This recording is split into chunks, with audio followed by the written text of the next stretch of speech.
My name is Evelyn Carter. I'm 64 years old, and for over 3 decades, I was a respected professor at a top university in Seattle. I spent my life teaching students how to analyze strategy, how to build trust, and how to defend their values. Yet somehow, the cruel irony is that I became invisible in my own life, reduced to nothing more than background noise, inside the very penthouse overlooking the bay that my late husband and I worked our whole lives to afford. When Thomas passed away, my son Lucas and his wife Vanessa moved in under the pretense of taking care of me. The truth was far uglier. I became unpaid labor cooking, cleaning, babysitting while Vanessa curated her picture-perfect family life on social media, using me as the silent prop no one acknowledged. The lowest point came when Lucas introduced me to his boss at a company dinner. He didn't call me his mother. He didn't even call me family. He looked him straight in the eye and said, "This is just our housekeeper who happens to live with us." Before I could react, his boss turned, studied me, and said with a knowing smile, "We've met before, haven't we, Professor Carter?" In that instant, I realized the game wasn't over, not by a long shot. Before we go further, make sure you subscribe and tell me in the comments where you're listening from. Because trust me, what happened at that dinner flipped everything upside down and forced my family to pay a price they never saw coming. Seattle has a way of disguising loneliness. From the 27th floor of our glass-walled penthouse, the city looked alive: ferries crossing Elliott Bay, tourists snapping photos near Pike Place, neon reflections bouncing off the water. From the outside, my life must have looked enviable, but inside those walls, I was suffocating. When Thomas died, Lucas convinced me to let him and Vanessa move in. He framed it as a family decision. "Mom, it'll be easier this way. You won't be alone. We'll take care of you." I wanted to believe him. Grief makes you desperate for connection, for the illusion that someone is willing to hold you up when your legs can't. But what Lucas didn't say, what I refused to see, was that I wasn't being invited into their lives. I was being absorbed, repurposed, and slowly erased. At first, the signs were subtle. Vanessa rearranged the living room, moving Thomas's leather armchair into storage to make space for her marble coffee table. Lucas suggested I downsize my wardrobe so they could have more closet space. They told neighbors the apartment belonged to them, describing me as someone who stayed with them occasionally. I brushed it off. I told myself it was temporary, that grief made people act strangely, that once we healed, the balance would return, but it didn't. Vanessa thrived in this new arrangement. Her Instagram transformed overnight. She posted pictures of elaborate dinner spreads, meals I cooked, but she staged for photos with captions like, "So grateful for family nights in our beautiful home." She threw brunches for her friends, where I played the silent server, refilling champagne glasses while they complimented her on being the perfect hostess. The first few times, I smiled through it, but each smile felt like a tiny betrayal of myself. Lucas, meanwhile, climbed higher at his firm. He liked to say that living downtown kept him connected to opportunity, but he was connected because I kept everything else from falling apart. I was the one who scheduled doctor's appointments for the twins, folded laundry until my hands ached, scrubbed marble floors until my knees throbbed. I did it without pay, without thanks, because somewhere deep inside I still believed in that outdated myth that family repays love with love. The moment I should have woken up came one Sunday morning. I overheard Lucas on the phone with a colleague. His voice was confident, polished. "Yes, my wife and I love the place," he said. "It's ours. Well, technically it was my father's, but when he passed, I inherited it." I froze in the hallway, holding a basket of laundry, my heart pounding. Inherited. The apartment was in my name. Thomas had made sure of it before his heart gave out. Yet here was my son, rewriting the truth, erasing me in real time. I should have confronted him then, demanded answers, pulled out legal documents if I had to, but I didn't. Instead, I swallowed the hurt and told myself it was easier not to make waves. That single decision, that cowardice, gave him license to keep going. And Vanessa, she followed his lead like it was second nature.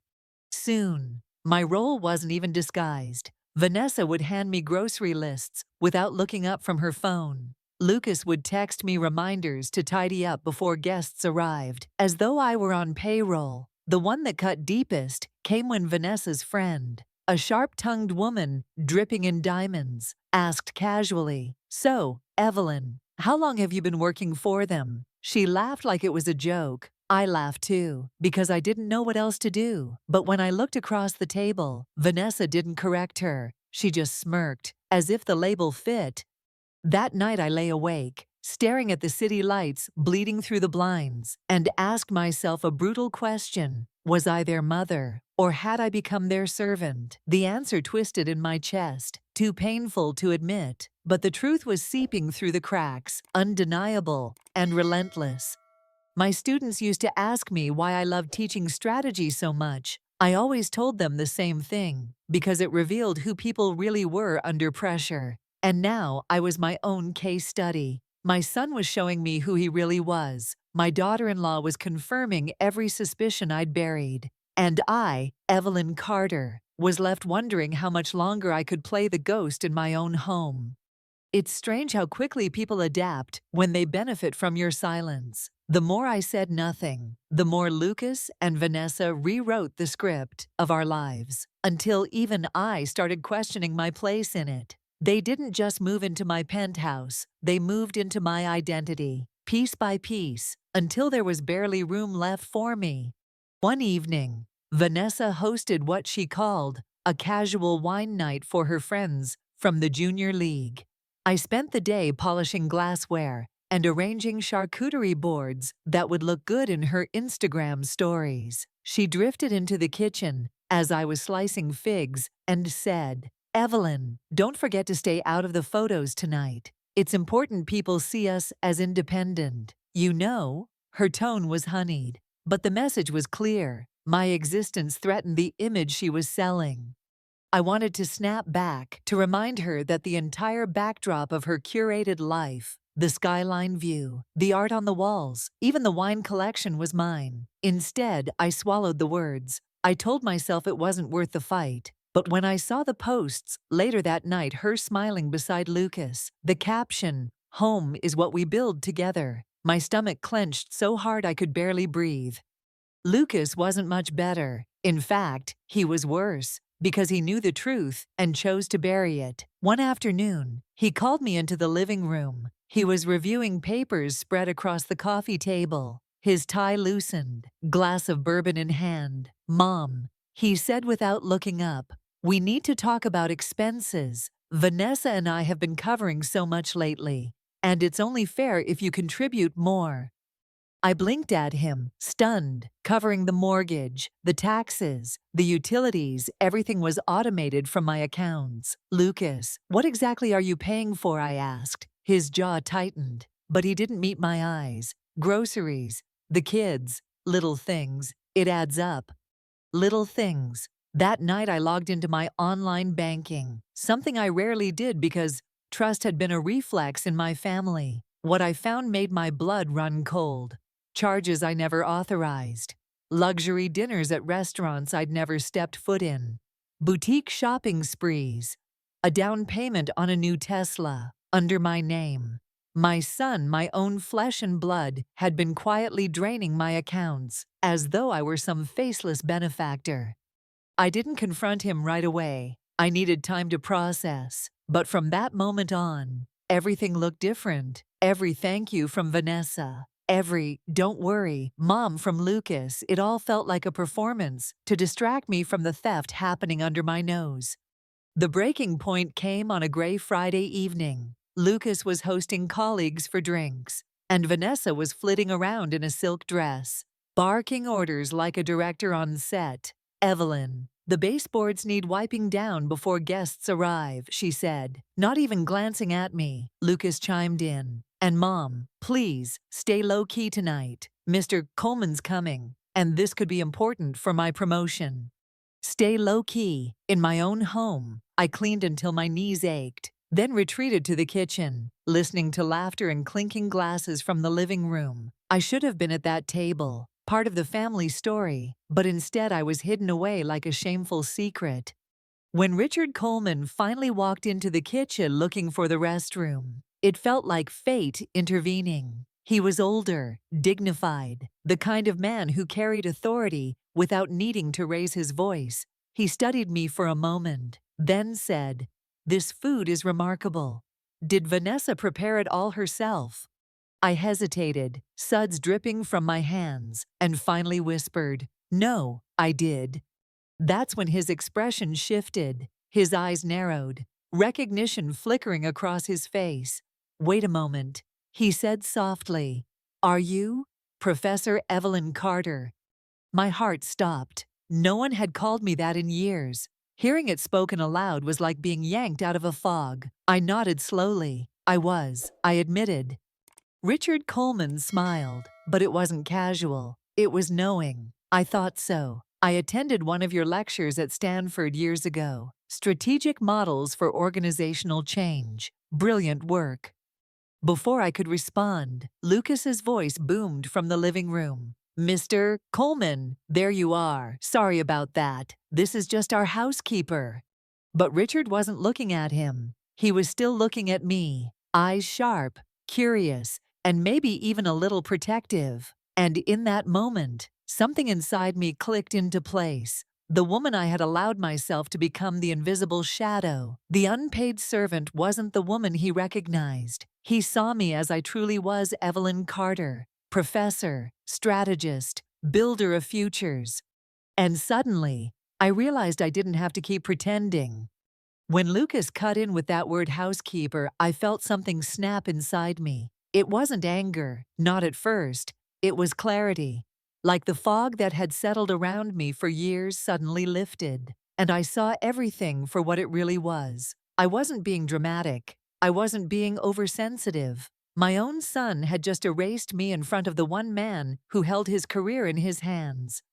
Richard Coleman's gaze stayed on me a fraction longer than was polite, and I recognized the look immediately. I'd worn it myself dozens of times, as a professor, the expression of someone who has just uncovered a truth no one else in the room understands yet. He smiled faintly and said nothing, which somehow felt more dangerous than if he'd called Lucas out right there. Back in the living room, Vanessa was thriving. She moved between guests with a practiced ease, showing off the penthouse like she owned it. I caught snippets of her voice.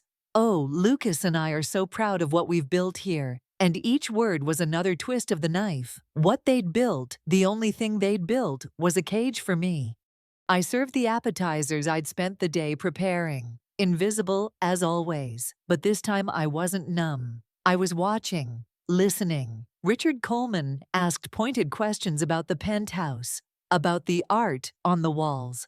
Each time, Lucas answered smoothly, but I could hear the cracks forming. "Yes, my father left us this place," he said once, his voice carrying over the music. I froze. A tray balanced in my hands. It wasn't true, and Richard knew it. His eyes flicked to me again, and this time, there was no mistaking the glimmer of disdain for Lucas in his expression.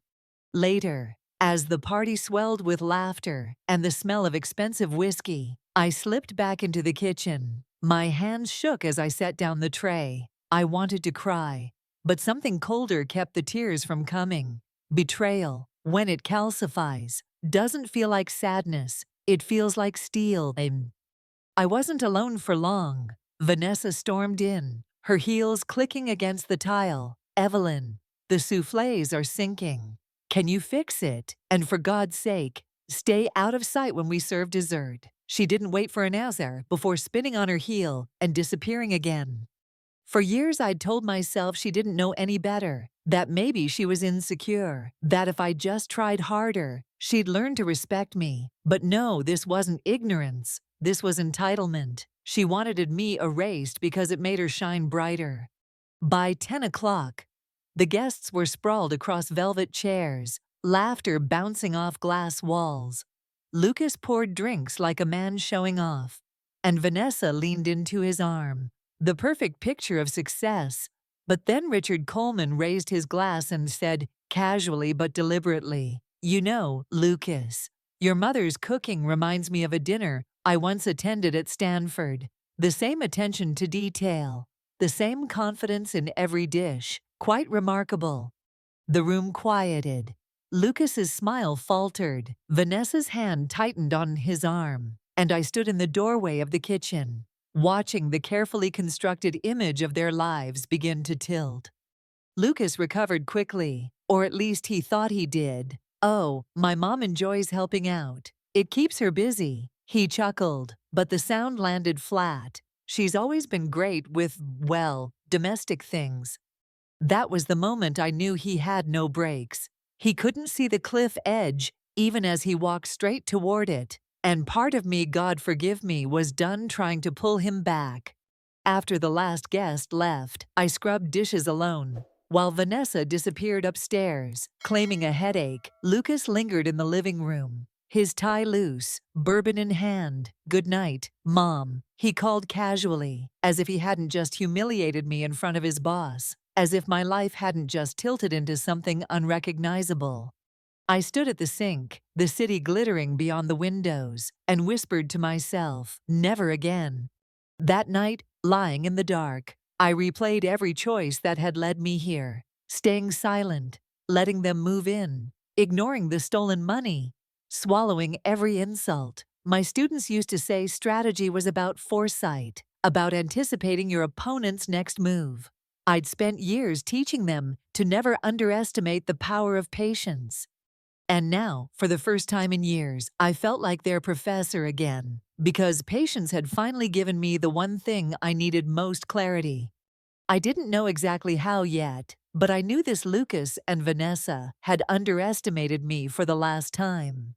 The morning after that party, the penthouse felt different. It wasn't the decor or the skyline outside. Those were the same. It was me. Something had shifted overnight. And when I looked at Lucas, sipping his coffee like nothing had happened, I didn't see my son. I saw a man who thought he could erase me and get away with it. "Big night," he said casually, scrolling on his phone. Mr. Coleman seemed impressed. He didn't even glance at me. His voice was steady, smug. He had no idea Coleman recognized me. No idea the ground beneath him had already started to crumble.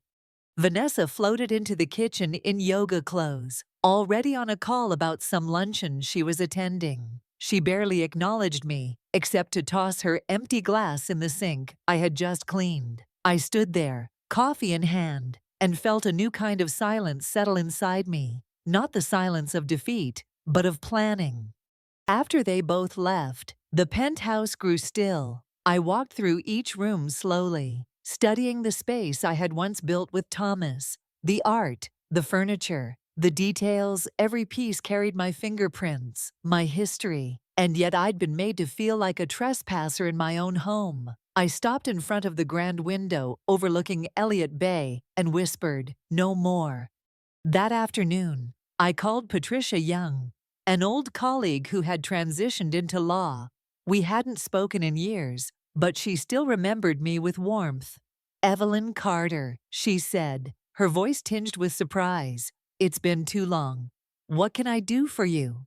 I hesitated only a moment before replying. "I need clarity about my rights, about this apartment, and about other things." I told her everything: Lucas's lies about ownership, the siphoning of my accounts, the way they'd turned me into unpaid labor. By the time I finished, Patricia's voice had hardened. "Evelyn, let me be very clear. This home is yours. They have no legal authority to force you out. And if Lucas has been using your accounts without consent, that's fraud. You are not powerless here. You hold the cards." The relief that washed over me was sharp, almost painful. For years I'd convinced myself I was trapped, when in reality, I was sitting on power I hadn't dared to use. I thanked her, my voice steady, and hung up.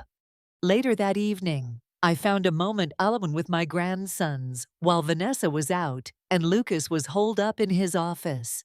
They were sprawled on the floor with their Legos, their laughter filling the space, with an innocence that twisted my heart. "Grandma," one of them said suddenly, "why don't you have your own house? Daddy says you live here because you don't have anywhere else to go." The words stung, not because they came from them, but because they revealed the poison Lucas had been planting. In their young minds, I wasn't a grandmother with a history and a life. I was a charity case, tolerated out of pity. I forced a smile and replied softly, "Sometimes adults don't tell the whole story, but one day you'll understand." That night, as I tucked them into bed, I felt the weight of a choice pressing down on me. If I let things continue, they'd grow up believing their father's version of reality, that I was weak, expendable, irrelevant. But if I fought back, I risked shattering what little family structure remained. In the quiet of my room, I pulled out an old leather-bound notebook, the same one I'd once used to map out lecture plans. On the first page, I wrote one word in bold letters: reclaim. Reclaim my home. Reclaim my dignity. Reclaim my place in the story. I wasn't naive. I knew Lucas would resist, Vanessa would manipulate, and their polished facade would crack violently before it broke. But I had spent years teaching others how to strategize, how to dismantle power structures piece by piece. Now, for the first time, I was ready to turn that knowledge inward. As I closed the notebook, I felt calm, cold, steady, unstoppable. I was no longer waiting for respect. I was preparing to demand it and to show them exactly who they were underestimating. The decision was made. The countdown had begun. 3 days after I made my decision, Vanessa announced another dinner party. She spoke as if it were a royal decree, scrolling through her phone while I was folding laundry. "We'll need a full spread cocktails, seated dinner, dessert. This one's important. Evelyn. Lucas is hosting senior partners, and we can't afford mistakes." I didn't answer right away. In the past, I might have bristled at her commands, but now I simply nodded, already knowing this was the opportunity I'd been waiting for. I'd spent decades coaching students to recognize leverage when it appeared. This dinner was mine. The next 3 days were a blur of preparation, but not the kind they expected. Yes, I polished silver until it gleamed and planned a menu that would impress even the snobbiest palate. But I was also preparing something far sharper: the stage for truth. I made subtle adjustments to the seating chart. Placing Richard Coleman directly at Lucas's side, I pulled my best black dress from the back of the closet. One, Thomas had once said, made me look like I owned the room. And I rehearsed in my head the exact moment I would let their carefully crafted illusion collapse. Vanessa, oblivious, paraded through the penthouse, snapping photos of flower arrangements I'd chosen, posting them as if she had designed them herself. #blessed. She captioned one. I almost laughed. The night of the dinner, the penthouse shimmered with candlelight. Guests arrived in tailored suits and gowns that whispered against the marble floors. Their laughter echoed off glass walls, and I moved among them with quiet precision, serving canapés and pouring wine. But beneath the surface, I was alive with a different kind of energy: calm, focused, dangerous. When Mrs. Wellington, one of the wives, gushed over the food, Lucas smiled and claimed, "We've got a fantastic caterer, don't we?" He winked at me across the room, as though we shared some private joke. My stomach churned, but I held my expression neutral. Patience, I told myself. Timing was everything. It was Richard Coleman who gave me the opening. Midway through the meal, he turned to me, his voice carrying just enough weight for the table to hear. "Mrs. Carter, if I'm not mistaken, you once lectured on organizational strategy at Stanford, didn't you?" The room stilled. Every fork paused in midair. Lucas's smile faltered, his wineglass hovering just below his lips. "Oh, that was years ago," he cut in quickly, a forced laugh escaping. "Mom dabbled a little in teaching, nothing serious." But Richard didn't let it go. "Funny," he said smoothly, "because I distinctly remember an article you wrote. It was groundbreaking at the time, restructuring models for educational institutions. You published in Harvard Business Review. If I recall, he leaned back, eyes sharp. That's hardly dabbling. The air thickened. Guests exchanged glances. Vanessa shifted in her seat, her smile frozen. Lucas, red-faced, muttered something about exaggerations, but his voice lacked conviction. I could have spoken then, revealed everything, but I waited. Instead, I continued serving, letting the tension grow, letting Lucas sweat. The strategist in me knew when your opponent is unraveling. You don't stop them. You let gravity do the work. Dessert arrived, my grandmother's chocolate souffle, risen to perfection. As I placed the dishes, Mrs. Wellington turned her sharp little smile on me. Evelyn, darling, tell us, what exactly did you used to do before all this? Her tone dripped with the kind of false sweetness that masked a hunger for gossip. Lucas jumped in too quickly. Oh, she ran a small consulting thing. Filing systems, basic organization, that sort of stuff. She's always been good with housework. His laugh was brittle, desperate.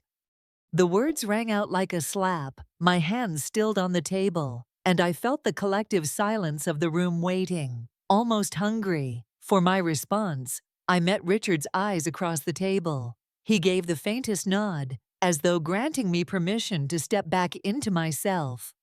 I straightened, folded my hands neatly, and said in a calm, steady voice, "How nice that you remember, Lucas."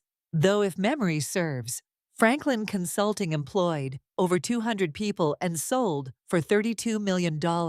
But yes, filing systems were part of it. The sound of glass breaking punctured the silence. Vanessa had dropped her fork. Guests shifted uncomfortably, trying to process the sudden shift in power.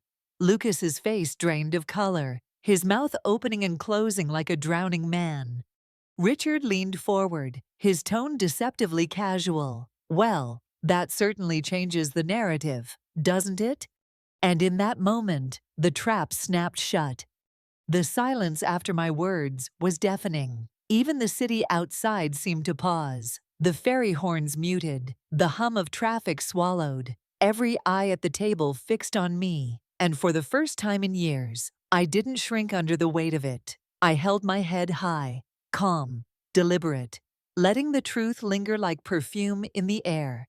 Lucas cleared his throat, desperate to claw back control. "Mom's exaggerating," he said, his laugh brittle. "It wasn't that big a deal. A little family business. She just helped small companies with filing systems that became industry standards." Richard Coleman interrupted, his voice sharp enough to cut. He leaned forward, his gaze sweeping the table.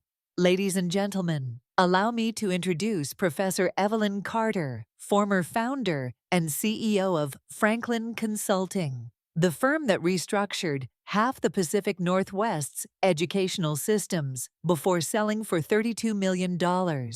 If you're enjoying this dinner tonight, it's because the woman you've mistaken for help knows more about precision, timing, and execution than most executives I've met." Gasps broke around the table. A wineglass tipped, spilling crimson across the linen like blood. Vanessa went pale, her smile twitching, her diamond earrings catching the candlelight like shards of glass. I watched Lucas's face drain from red to white to a sickly green. He tried to laugh, but the sound caught in his throat. That's not exactly accurate." Richard didn't let him finish. "It's accurate enough. And if you had half the sense your mother does, you'd have been smart enough to recognize the gift sitting in front of you, instead of belittling her in front of people who know better." A murmur spread through the room, like ripples across water. I felt their judgment shift. The women who once whispered behind Vanessa's back now studied her with disdain. The men glanced at Lucas as though recalculating his worth. I straightened my posture, every inch the professor I once was, and said evenly, "Some stories can be rewritten, but the truth has a way of resurfacing." Lucas stared at me, his lips trembling. "Mom, please." He was begging now, but not for forgiveness, for survival. He understood, maybe for the first time, that everything he'd built was crumbling in front of him. Vanessa, ever the opportunist, tried to salvage the wreckage. She stood, glass in hand, her laugh brittle. Well, isn't that fascinating? Evelyn never told us the full story, but of course we're so proud of her accomplishments. Family secrets, you know how it is.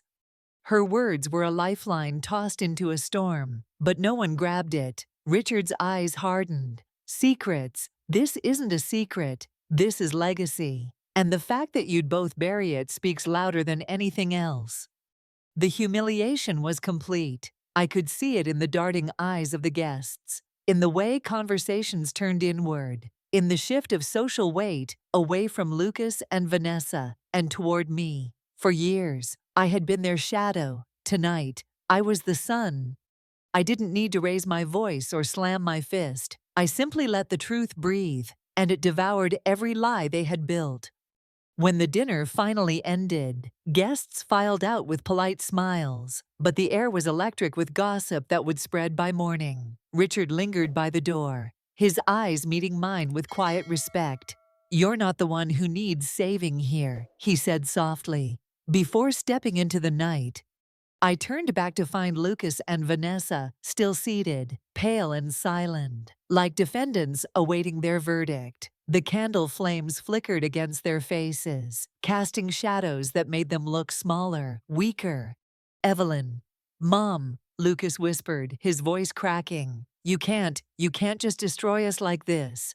I walked slowly around the table, my heels clicking against the hard wood, until I stood behind his chair. I leaned down, my voice low but sharp. "Destroy you, Lucas? I haven't even started."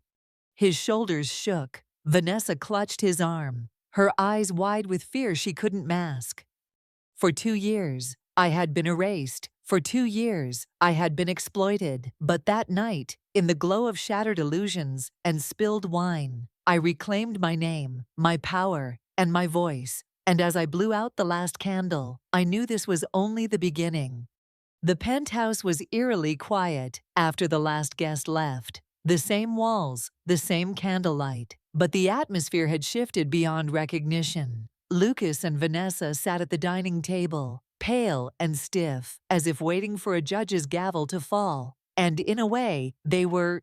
I moved methodically, clearing plates and stacking crystal glasses, my every movement calm, deliberate. Silence stretched between us until it grew unbearable. Lucas finally broke it, his voice small, almost childlike. "Mom, we can explain."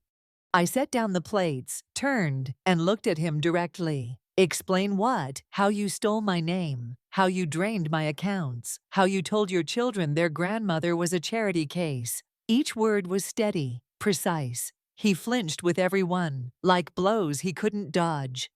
Vanessa straightened in her chair, her voice tight with desperation. "Evelyn, you have to understand, we didn't mean." My laugh was sharp, cutting through her excuses. "Vanessa, you meant every curated photo, every caption about our home, every smirk when people mistook me for help, and you let them believe it." Her lips parted, but no words came. She knew I was right. I poured myself a glass of Thomas's old scotch, the one Lucas had been freely drinking as though it were his birthright. I sat across from them, swirling the amber liquid slowly. "Here's what's going to happen," I said, my voice businesslike, as though I were back in a lecture hall, outlining a case study. "Tomorrow, you will begin looking for another place to live. You have 30 days. Lucas's head snapped up. "What? You can't do that. This is our home." I leaned forward, my eyes narrowing. "No, this has always been my home. I allowed you here because I thought family meant something. But family doesn't mean exploitation. It doesn't mean theft." He swallowed hard, his bravado faltering. "If you force us out, people will talk. My reputation." I cut him off with a laugh, so cold it startled even me. "Your reputation. By tomorrow morning, Lucas, every senior partner at your firm will know exactly what happened here tonight. Coleman will see to that." Your career isn't in jeopardy. It's finished." The words landed like a hammer. He slumped back, eyes wide with the dawning comprehension that everything he had built on lies was collapsing. Vanessa reached for my hand, her face streaked with smeared makeup. "Evelyn, please, think of the boys. They love you. If you throw us out, they'll think you abandoned them." I pulled my hand away, my voice steady but firm. "You taught them to see me as less than human. You poisoned them against me. That's not abandonment. Vanessa, that's consequences. You both made choices. Now you get to live with them." For a long moment, none of us spoke. The clock in the hallway ticked, each second hammering the finality of what had just been decided. Lucas tried one last time, his voice breaking. "What if we apologize? What if we make this right?" I stood, smoothing down my dress, the weight of his words barely brushing me. There are some betrayals that can't be undone, some words that can't be taken back, and some wounds that don't heal. As I walked toward the stairs, I felt their eyes on me, heavy with desperation and fear, but I didn't falter. For the first time in years, I wasn't the one begging. I wasn't the one trapped. I was free. That night, I locked my bedroom door, a simple act, but symbolic. For 2 years, I had lived like a guest in my own home, invisible, erased. But tonight, I reclaimed it. Tonight, the professor, the strategist, the woman they had underestimated was back. By morning, I had already called Patricia, my lawyer, and my financial advisor. By noon, documents were in motion, revoked access to accounts, contracts reviewed, protections restored. And by the time Lucas and Vanessa stumbled into the kitchen, their eyes hollow, their movements sluggish from a sleepless night, I was already 3 steps ahead.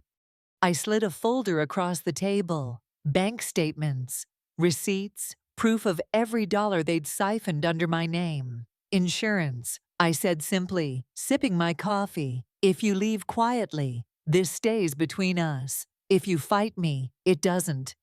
The color drained from Vanessa's face. Lucas's jaw clenched, but his hands shook as he tried to close the folder. They both knew the truth. They were beaten.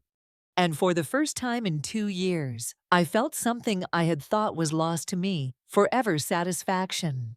It's been months since that night, and the penthouse is finally quiet in a way that feels like peace, not erasure. Lucas and Vanessa are gone. They left without drama, without one last plea, just boxes, silence, and the hollow echo of a life they thought they could steal. I walk through these ruins now and see them differently. The art on the walls isn't a backdrop for someone else's performance. It's mine. The kitchen isn't a stage for Vanessa's curated perfection. It's where I rediscovered my strength. Even the city skyline feels sharper, clearer, as if it recognizes me again. Do I miss them? No, because what I had wasn't family. It was exploitation dressed up as love. And if there's one thing life has taught me, it's this: kindness without boundaries isn't kindness. It's surrender, and I will never surrender again. Lucas wanted to erase me. Vanessa wanted to use me. But in the end, they reminded me of who I really am. Evelyn Carter, professor, strategist, survivor, the woman who refuses to be underestimated ever again. Some betrayals can't be forgiven. Some relationships can't be repaired. But sometimes, the universe delivers justice so perfect, it doesn't need forgiveness. It just needs silence. And silence is exactly what I've reclaimed. So if you're listening to this, let me leave you with this truth. Never let anyone convince you that your worth depends on their approval. Your power is yours to reclaim. And sometimes, the sweetest revenge isn't anger, it's dignity.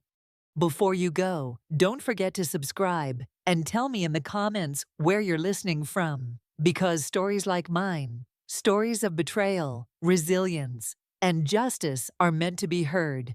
And maybe, just maybe, they'll remind you that you are stronger than the lies people tell about you.